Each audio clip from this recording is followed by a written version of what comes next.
Dans l'une des périodes les plus turbulentes de l'histoire du Japon, connue sous le nom de Sengoku Jidai, période des royaumes combattants, de grands seigneurs de la guerre se battaient pour l'hégémonie du Japon féodal. Un samouraï nommé Yasuke se distinguait des autres. Il mesurait environ 1,90 m, soit près de 30 cm de plus que la moyenne des samouraïs. Mais ce n'était pas seulement sa stature qui le distinguait. Yasuke était un samouraï africain qui combattit aux côtés d'Oda Nobunaga, l'un des plus importants daimyos de l'histoire du Japon. Aujourd'hui, vous allez découvrir l'histoire du seul homme noir à devenir un samouraï légitime.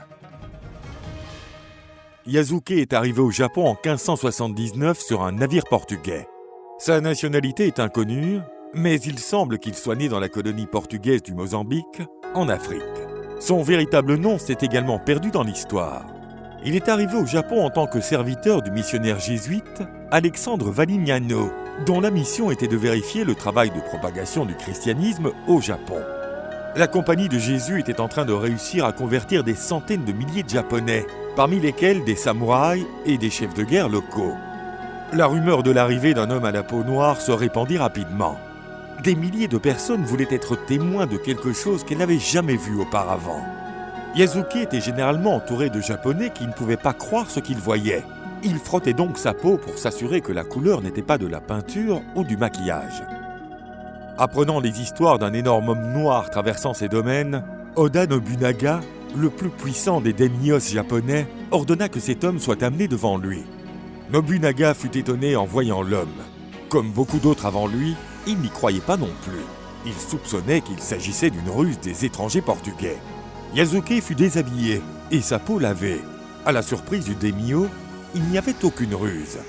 Nobunaga fut très impressionné lorsqu'il rencontra Yasuke, principalement en raison de sa grande vigueur physique. Le daimyo affirma un jour que l'Africain était plus fort que 10 hommes réunis.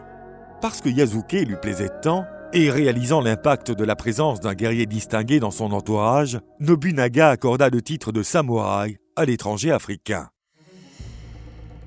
Un samouraï n'était pas un simple guerrier, mais le membre d'une caste dotée d'un grand prestige et d'un grand pouvoir. Yasuke fut probablement l'un des premiers étrangers à devenir samouraï. Yasuke reçut une formation militaire et a rapidement appris à se battre comme un samouraï, tout en maîtrisant la langue japonaise. Nobunaga appréciait beaucoup la présence de Yasuke. Ils avaient l'habitude de monter à cheval ensemble, ainsi que de partager les repas. Cette position honorable était inhabituelle, même pour les autres samouraïs. Oda Nobunaga emmenait le géant africain avec lui dans ses campagnes militaires pour conquérir et unifier le Japon sous sa direction. Yasuke participa à plusieurs batailles menées au nom de son seigneur. La bataille contre le clan Takeda fut la plus célèbre. En 1582, cependant, Akechi Mitsuhide trahit Oda Nobunaga et assiégea le lieu où se trouvait le puissant daimyo. Yasuke se battit pour défendre son souverain contre les forces de Mitsuhide. Mais, comme la défaite était inévitable, Nobunaga commit le seppuku. Yasuke offrit ses services à Oda Nobutada, l'héritier de Nobunaga. Le samouraï africain se battit pour défendre son nouveau seigneur, mais fut finalement capturé. Mitsuhide n'avait aucun respect pour Yasuke. Parce qu'il était un étranger barbare, Yasuke n'était pas tenu de commettre le seppuku avec son seigneur. Yasuke fut forcé de se présenter à l'église jésuite de Kyoto. C'est la dernière trace de la présence de Yasuke au Japon. C'était le point final de l'histoire du seul samouraï africain de l'histoire.